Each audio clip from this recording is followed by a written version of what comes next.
All right, ladies and gentlemen, we're gonna quote some paragraphs from out of the Tricknology of the Enemy by Elijah Muhammad.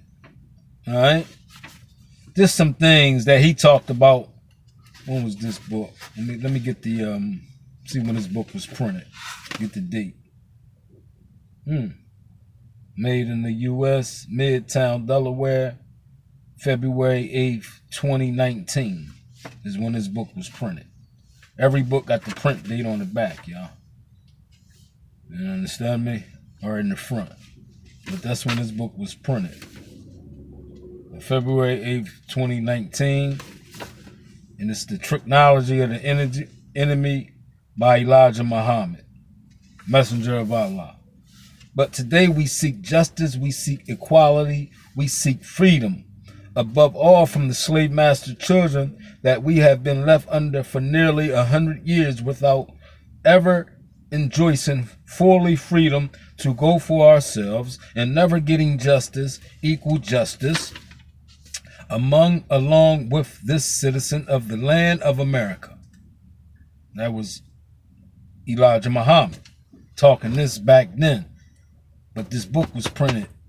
Someone must have took his message and put it in a book and printed it out in 2019. It's got about 32 pages in the book. Little pamphlet like. You know what I mean? We are daily and nightly mistreated at the hand of our slave masters' children, who are every happy to do us evil and never rejoice to do us good. What's going on now? They got y'all trying to get into evil protesting against one man, right? That's what they trying to get y'all to go into right now. Evilness against one man. They have caused us to work under false promises and never fulfill any promises of good to us today as it were yesterday. Facts. All the promises they made. 40 acres and a mule. They said they'd talk about it. They'd think about reparations. God damn it. What you mean think about it? You understand me? What do you mean? Sorry, ladies and gentlemen. We are daily and nightly mistreated at the hand of our slave master children, who are every happy to do us evil and never rejoice to do us good. Facts.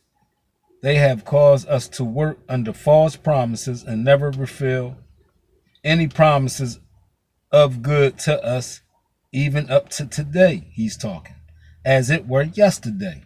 American white citizens seek to do the same and worse that their forefathers did for us and our forefathers for hundreds of years ago.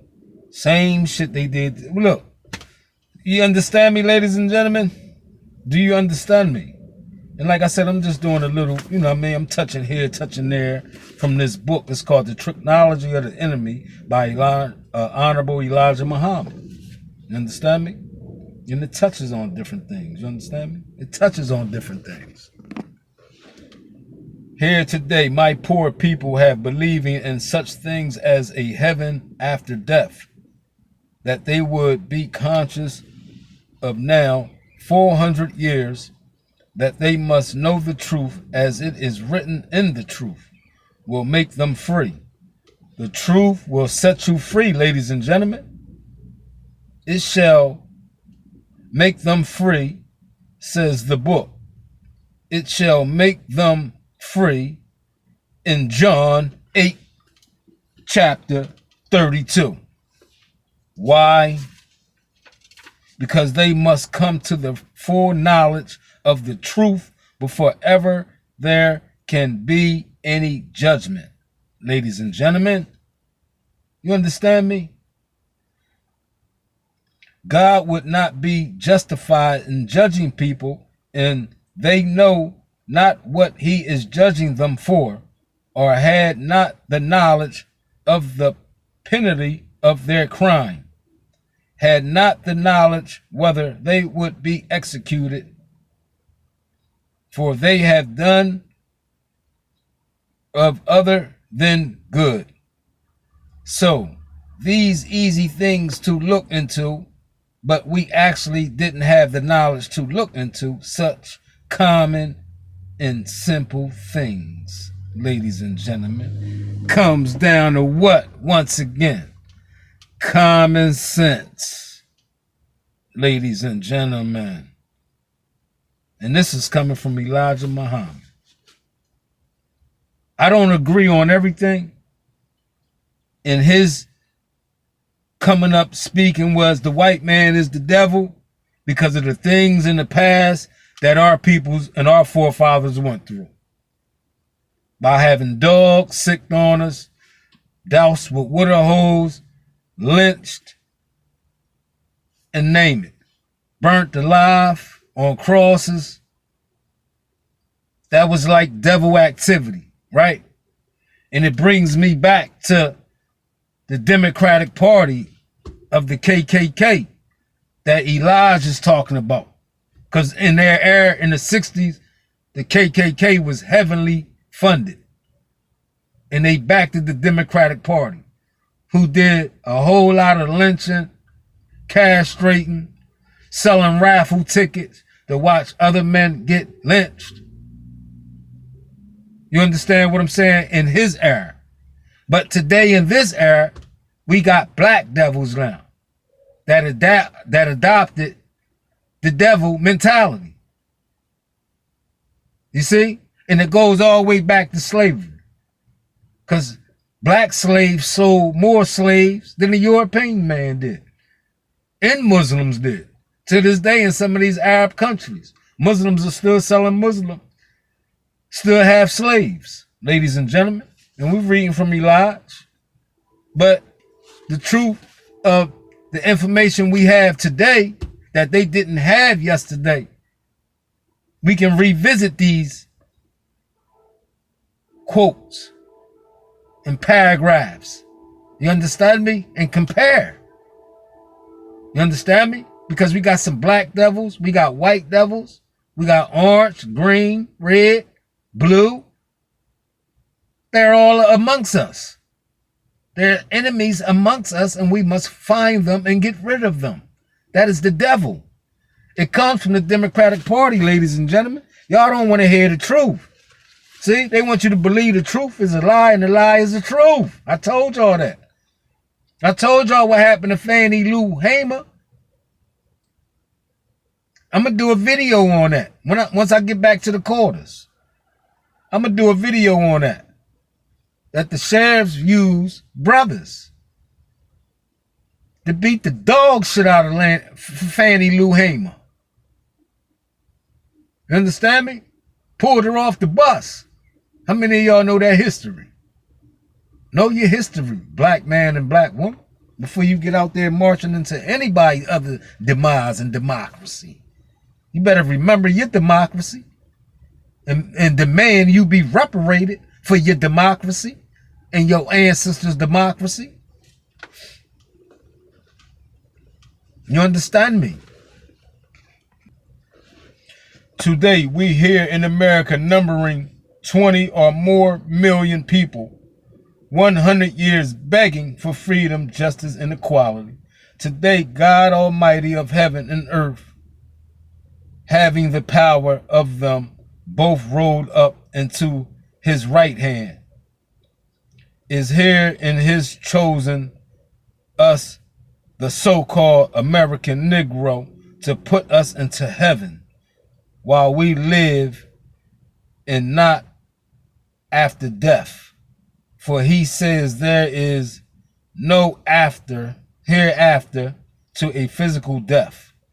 That is the law of the earth and the maker and of God, that we live, we die, or accidental death comes upon us as we call it nevertheless. I'm sorry, ladies and gentlemen. We all are here to die as well as to be born. Only way to prevent death, it is not to be born. So we now today feel that we're justified in appealing to heaven in every avenue of civilized mankind to give us freedom, justice, and equality.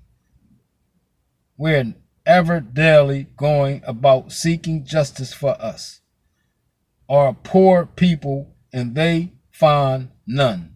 It is the same old hard way to go in the midst of our enemies, who outnumber us in population. Therefore, they know these things too. Injustice, as Isaiah says, stands as far off, never comes near us, but all over America today. The black man is shaking himself, moving himself towards the front that he may enjoy freedom, justice, and equality along with the other nations of the earth. It is always asked by the disbelievers, what do the Muslims want? What is it that they are after? What do they want from us? We want freedom from you. We want a full and complete freedom from you. We are not seeking your own. We're seeking our own. Second, we want justice, equal justice under the law. We want justice applied equally to all, regardless of creed or nationality or class. Here we are today. Many of you are getting excited over the struggle that the poor so-called Negroes is making for freedom, justice, and equality. Through many of us have not the full knowledge as yet how to go about getting that freedom, justice, and equality that we such much deserve, ladies and gentlemen, and is so much in need for us that we make mistakes, errors in going about in the right way. Nevertheless, we are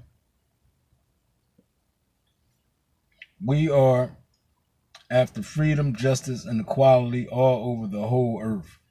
Not say in America alone. The black man, wherever he has been exploited by the white man on his country.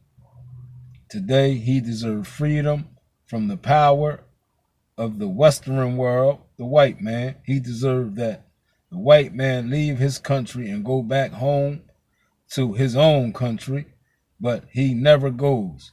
He wants to deprive the people of their nation resources. He wants to get their labor for nothing, and he has been very much successful in doing so too. He wants everything for nothing, then he sells it at a very high price when he gets it. But what do the Muslims want, right? That's some more lyrics in Elijah, y'all. That's what Elijah talked about. Let me see. Let me find something else up in here real quick.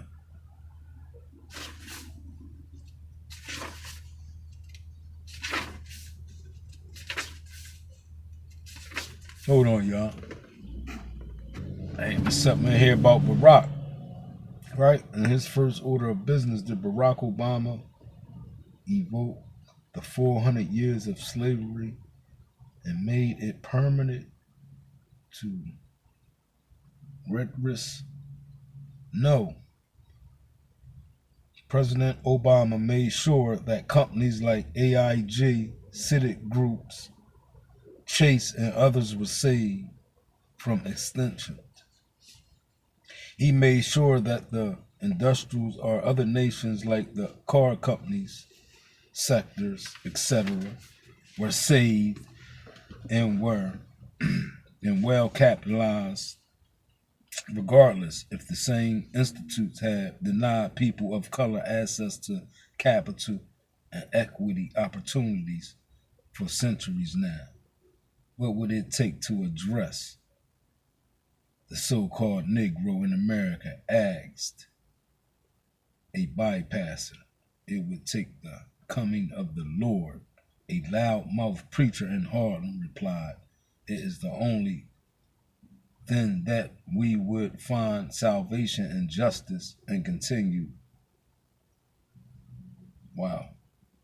The changes that have come to America are here to stay, and it can only continue to spell disaster for people of color as long as we refuse to chant a new cause, and to address our issues with the tools and means we have available to us. Give a rapper his first paycheck and he buys himself a big house that he could barely maintain. Give Michael Vick a contract and he channels his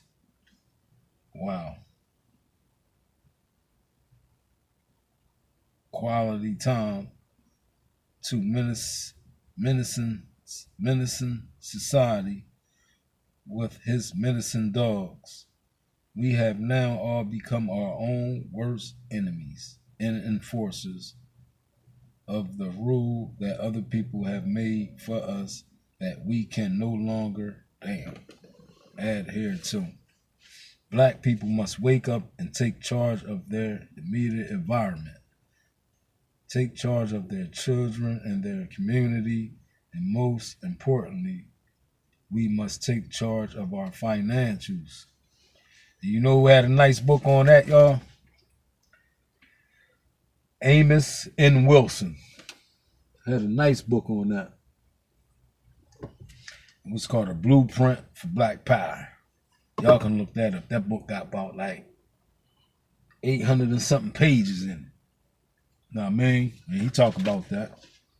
Talk about politics. He talk about a little bit of everything in that book. It's called Blueprint for Black Power by Amos N. Wilson.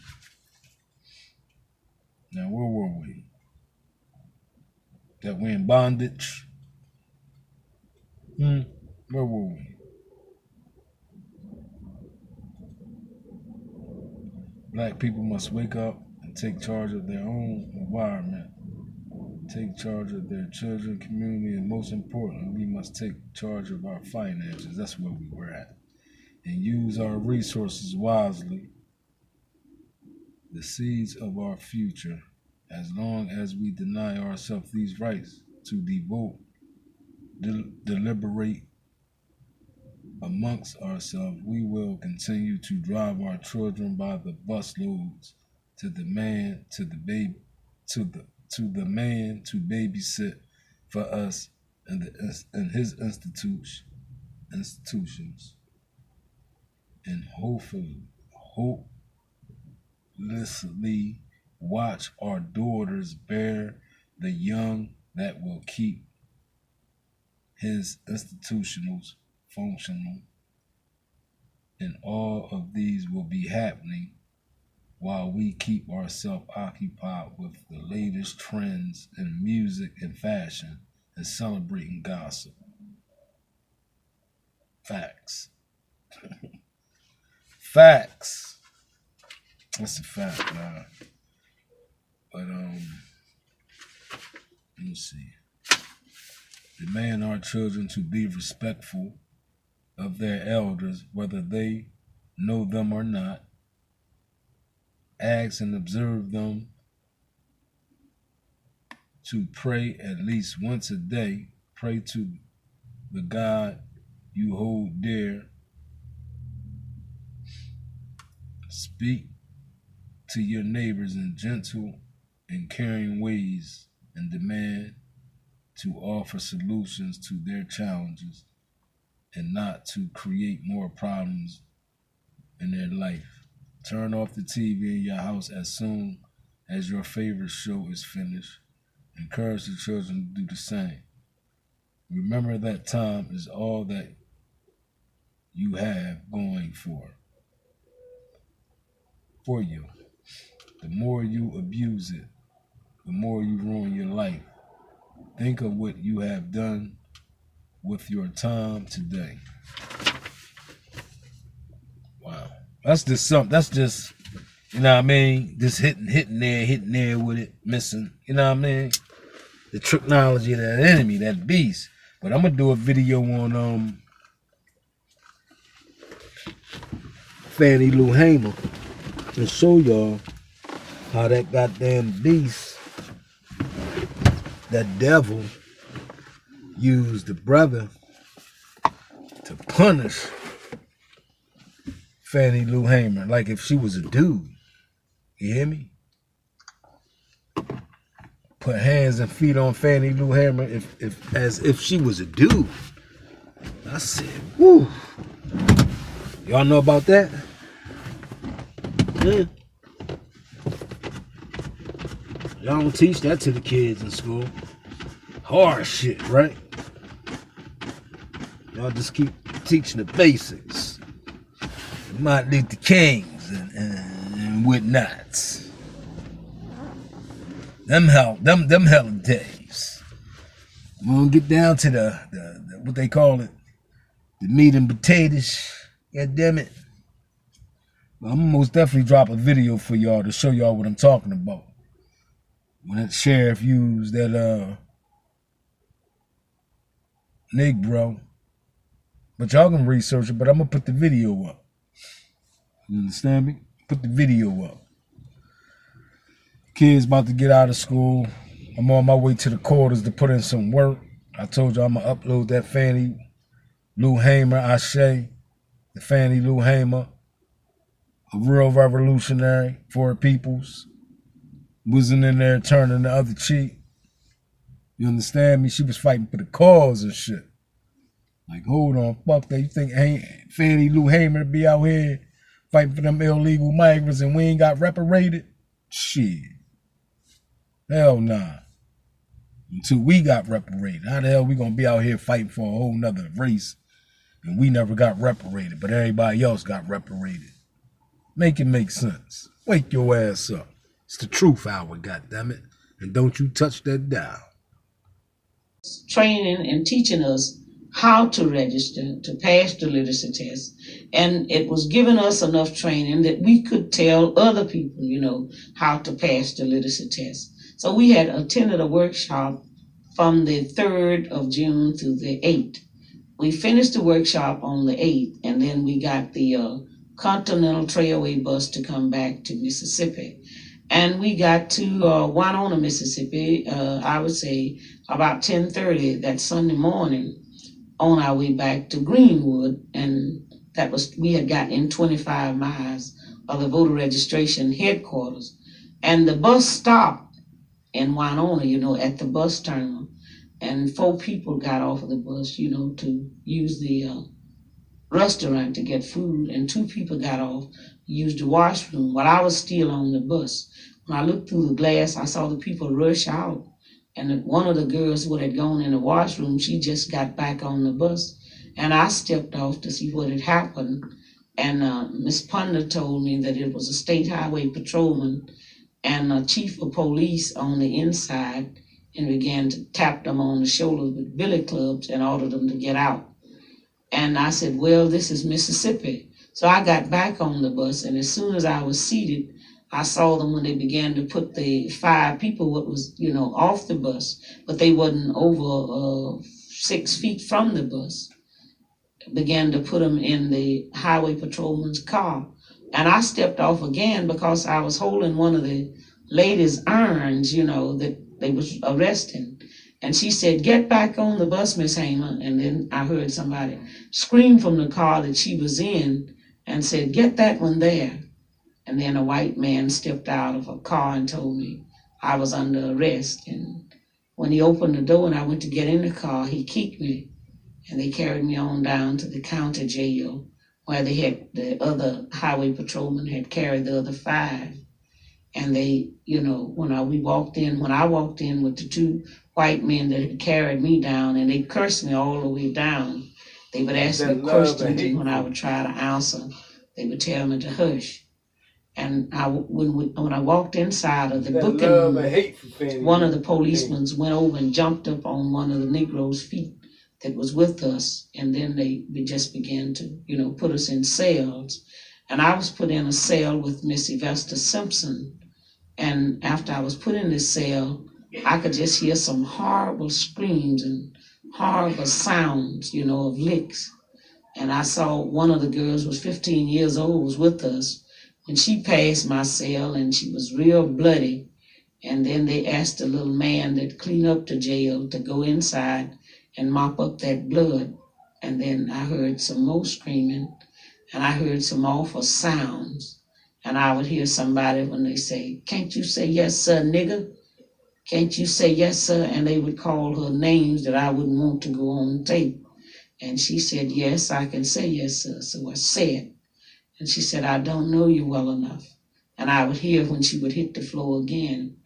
And finally she began to pray, and she asked God to have mercy on these people because they didn't know what they was doing. And after a while they passed my cell door with this young woman, Miss Annelle Ponder, and one of her eyes looked like blood, and her hair was standing up on her head, and her clothes had been torn from the shoulder down to the waist. And then 3 white men came to my cell, and one of them was a state highway patrolman because he was wearing a little silver plate across his pocket that said John L. Bassinger. And he asked me where I was from, and I told him I was from Rouville.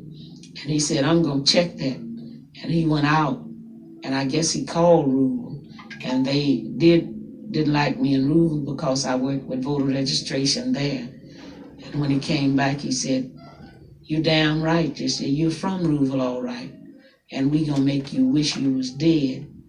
And they led me out of that cell into another cell. And he gave a Negro prisoner a blackjack. And he ordered me to lay down on a bunk bed. And a Negro prisoner said, "Do you want me to beat her with this, sir?" And he said, "You're damn right, because if you don't, you know what I'll do for you." And I laid down on the bunk like he ordered me to do. And the first Negro beat me. He beat me until he was exhausted. And after he beat, the state highway patrolman ordered the second Negro to take the blackjack. And during the time he was beating, I began to work my feet because that was a horrible experience. And the state highway patrolman ordered the first Negro that had beat to sit on my feet while the second one beat. And I just began to scream where I couldn't control it. And then the white man got up and began to beat me in the head. I have a blood clot now in the artery to the left eye and a permanent kidney injury on the right side from that beating. These are the things that we go through in the state of Mississippi, just trying to be treated like a human being. But still, this is called a part of America.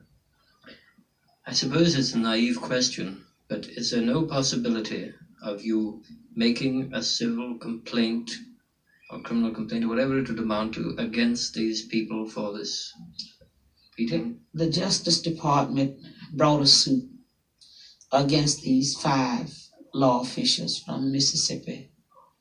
And they had their trial in Oxford. And they had every evidence in the world, if it ever was going to be any people convicted. Because we had flew to Washington, D.C., and had the pictures made, and they have the pictures today of what happened to us in that jail. The bus driver, they even had the waitresses from Winona at the bus terminal that said we hadn't done anything. We hadn't done no demonstration. The Negroes that they forced to beat me, they came and they told the truth. They told how these white men had made them drink corn whiskey before they did beat us because they figured, if they didn't have something in them, that they might not do it. They told all of that, and nothing have been done. Those same men, I guess, are still wearing their guns. It puzzles me that Negroes in the South have not set up, in a way, territories of their own. with their own armed people, but the deacons now in the South is armed defense organization, so that you're outside of the control of police officials like this. Why has this not happened? Is it because the white people there are so powerful that such a rebellion has been impossible? They are very powerful in the state of Mississippi. But some of the people, I think, is beginning to get where now they just don't care. They are beginning to see if they try to do anything for themselves, well, they'll be killed anyway. By the police officials? By the police officials, because it's nowhere that I would call myself going in the state of Mississippi to be protected by a police official, because they are worse than a savage. The federal government isn't able to effectively give you security? No, because as you know, the 3 civil rights workers that was murdered in Mississippi, they said their civil rights hadn't been violated, but they are dead. And one of their killers is still the sheriff? That's right. In fact, the same men, Rainey and Price, was assisting the people across the street when they was having memorial service this year for Cheney, Goodman, and Michael Stroner. And Michael Stroner was a Jewish person, but he was one of the greatest men I've ever met. You knew him? I knew him very well, and his wife, Rita. And you know, I couldn't have went there for a memorial service, not and let these same 2 police officials guard me across the street. I wouldn't have been low enough to low their death to go across the street, let them guard me across the street. But if it hadn't been for them, they wouldn't have been dead. What do you feel about the deacons? This is frightening some white people, but I can't understand why they don't understand that this is a natural development. I think it's one of the greatest things that ever happened. In fact, I admire those people. I respect those people because they are doing what I believe every Negro under the heaven feel if he doesn't have the guts to say it. What do you think of Malcolm X? Malcolm X was one of the best friends I ever had. A remarkable man. Oh, he was a great man. In fact, I had invited Malcolm X to come to Mississippi, and he was supposed to come to Mississippi on Monday and was killed that Sunday. Now, he had belonged to the Muslim organization. Are the Muslim groups making much progress in the South? They seem mostly to be in the North. Mostly in the North, because a whole lot of things that the Muslims stand for, I don't agree with their policies. But I did respect Malcolm X, and Malcolm X was a great man. What can you think of that the Muslims advocate that you don't agree with? Can you think? One of the things is setting up a separate state. You know, just give the Negroes a state. They want a state, you know, set up. It would have to be more than a state for 20 million black people in this country, but just to have so much separation, you know, that we couldn't, you know, we wouldn't have to deal with white on no terms and just put us out, what I would say, on a deserted island. And what we had thought of with a lot of white people in the country, we'd last about 2 days. It's sort of a reverse racism. Yes, and just be wiped off the map. Because you see, I take this stand that I don't see all people as bad. If we didn't have some good white people, it wouldn't be anybody standing up, you know, trying to help bring about a change and make things better, not only for the Negro, but it would benefit every human being in this country if we were just free. What do the people in your movement think about Dr. Martin Luther King and his approach to this whole problem? Well, I couldn't just say in Mississippi because people have different feelings about Dr. King. They feel that he's accepting too slow a rate of progress? Well, to me, it is somewhat slow, but Dr. King's organization do have some great people, like Mrs. Septima P. Clark that wrote the book Echoes in My Soul, is a great woman, and there's quite a few other people that I admire in the Southern Christian Leadership Conference and respect. But I take this stand with any person, uh, a person that was born in the middle class that have never had to suffer. You know, he can afford to take things maybe easier than I can, and all I've ever done was suffer. You see, and in fact, a person that's born in the middle class and have always had things somewhat decent, he can't make a decision for me because he actually don't know how I feel. You know, when we mention middle class and middle class Negroes, I'm thinking of Leroy Jones, who's middle class Negro, but is one of the most violent of the young Negro writers and lecturers. How do your people feel about him? Well, in Mississippi, it's not too many people know Leroy Jones, although I know Leroy Jones. But it's a wonder every Negro in the United States didn't feel exactly like Leroy Jones. It's enough to happen to us that we should all, you know, if we wanted to feel like that. But I've never been, you know, my parent brought me up as Christian people, and I believe strongly in Christianity. And to me, if I hate you because you hate me, I'm no better than you are. And I don't hate a person because they hate me. I'll try to free that person too. Are there any people you see among the people who are speaking for the Negro, apart from the people you mentioned in your own organization, for instance, Louis Lomax or James Baldwin, or people like that, that you regard as being significant now for the future? Yes, I think James Baldwin is a great man. I have great respect for James Baldwin. Are you hopeful of the future for your party politically? Yes, I'm hopeful for the future of this party because all across this country, we have young people that's very aware of what's going on in this country. Your membership is largely young people, is it? In the state, members of the Freedom Democrat Party will have to be 21. But we have so many other people, you see, out of the state of Mississippi is very concerned about the Mississippi Freedom Democrat Party. Yes, but I mean, people say 21 to 30. Are they is it in that age group you find most of your membership in Mississippi? No, we have people from, I would say, 21 to 75. Including a lot of older people then? Yes. They've given up their old attitude of accepting things. Yes, nothing to lose now. In fact, well, some of the young workers there said that they had never been in a place that had as many older people working as we have in Mississippi. Will you be standing for election at the next congressional elections? Well, we plan to run people, you know.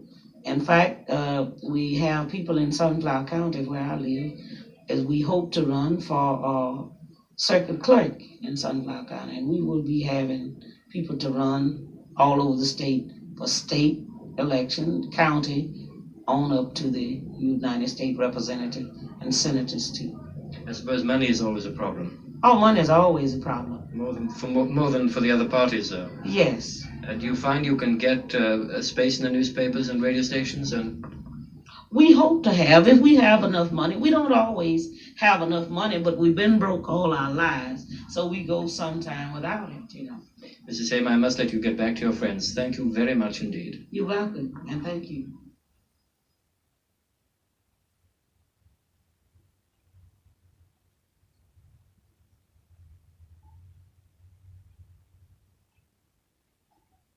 Big savings on top-rated pieces and soon at Raymore and Flanagan's anniversary sale. Get up to $1,000 off sectionals, including